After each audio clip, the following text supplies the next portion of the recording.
Барлықтарыңызға қайырлы күн достар. Бүгін сіздермен үй жағдайында өте тәмді әрі оңай, қарапайым ингредиенттерден дайындалатын печеньенің рецептімен бөлісемін. Міндетті түрде видеоны соңына дейін қарауларыңызды сұраймын.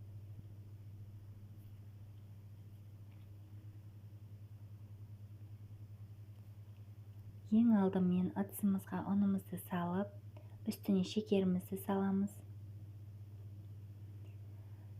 Және де қамыр қопсытқышымызды салып, қасықтың көмегімен жақсылап араластырып аламыз.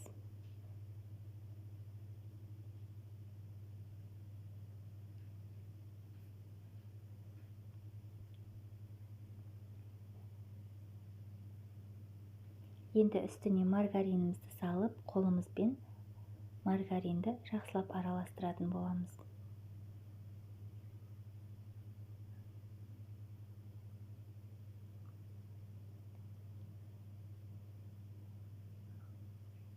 Содан соң қаймағымызды құйып, бір жұмыртқамызды саламыз.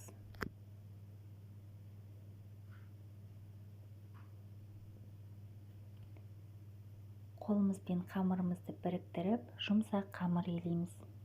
Біздің қамырымыздың құрамында маргарин болғандықтан жұмсақ болуы мүмкін. Сол үшін пакетке салып, тоңазытқышта 30 минут ұстаймыз. 30 минуттан соң қамырымызды алып, бірнеше бөлікке бөлеміз. Міндетті түрде қамырды тоңазытқышта ұстау қажет. Сонда форма шығарған кезде қамырымыз өз қалпын жоғалтпай, әдемі болып шығады.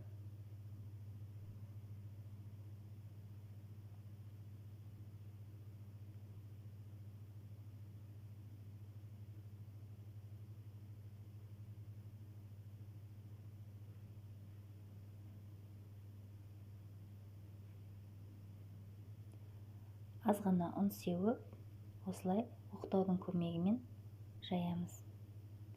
Салмасына мен вареную сгущенка қолдандым. Жалпы салмасын әркім өз қалауынша қолдануға болады. Мысалы, варенье қолдануыңызға болады, жем қолдануыңызға болады. Ол өз қалауыңызға байланысты. Тіпті ештеме салмасаңыз да, печенье өте дәмді болып шығатынына сенімдімін.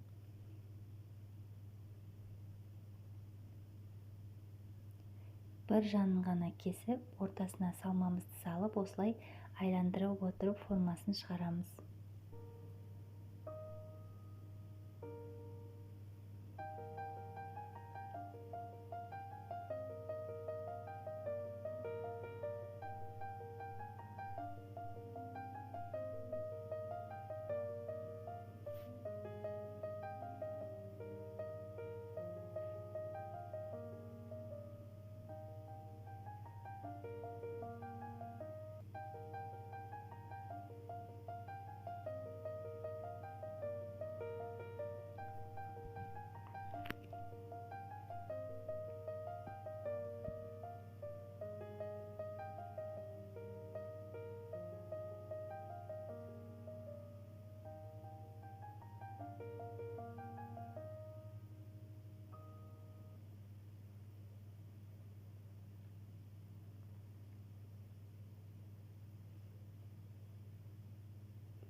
Барлығын жасап болғаннан соң формамызға салып, алдын ала қызып тұрған печкеде 170 градуста 20 минут пісіреміз. Біздің печеньеміз әдемі болып пісіп шықты. Өзі жұмсақ, дәмі де керемет болып шығады. Егер видеоны соңына дейін қараған болсаңыздар, лайк басып, каналыма тіркелуді ұмытпаңыздар. Алдағы уақытта сіздерге пайдалы рецептер түсіріп отыруға тырысамын.